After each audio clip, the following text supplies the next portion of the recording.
E kuptoj. Edhe diçka të fundit, zoti Pozhari, me qenë se Albin Kurti ka edhe një tjetër kundërshtar të fortë, dhe ajo është opozita brenda vendit të tij. Më se legjitime që opozita vazhdimisht kritikohet dhe të kundërshtoj qeverinë, por a është ky në mendimin tuaj momenti i duhur për këtë opozitë sot që të fitojë mbështetje politike duke akuzuar kryeministrin e tyre për veprime përballë Serbisë, sepse kush është sot në opozitë?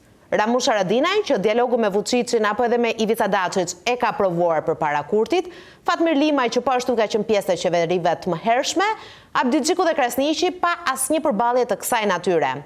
Ne flasim vazhdimisht për aromë zgjedhjesh të parakohshme për cilat duket se është pajtuar edhe vetvendosje. E sigurt në mbështetjen që kjo e fundit gëzon, apo është sfidë ndaj opozitës së bashkuar ndaj Kurtit kjo?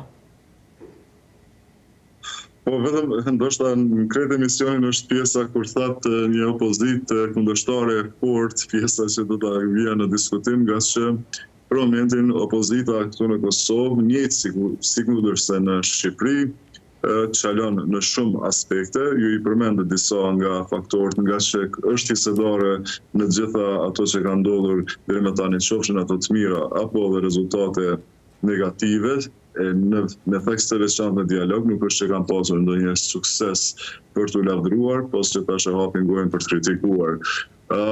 Nuk mendoj se janë një rrethon ku ja lejojnë vetës që të ketë zgjedhje, nga që për të shkuar në zgjedhje duhet të kesh një rezultat shumë më të mirë dhe potencialisht kesh një fitore përballë atij që është në pushtet.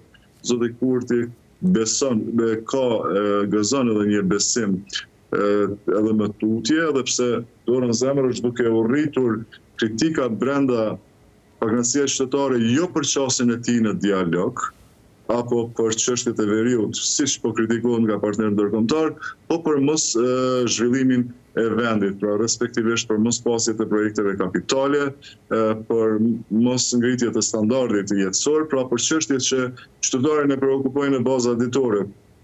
Pra po e them, opozita është duke rrehur telin aty ku është më i fortë i zoti Kurti. Pra, thjesht kur pretendojnë për temën e dialogut, ata janë pafundësisht në defanzivë në raport me zotin Kurti.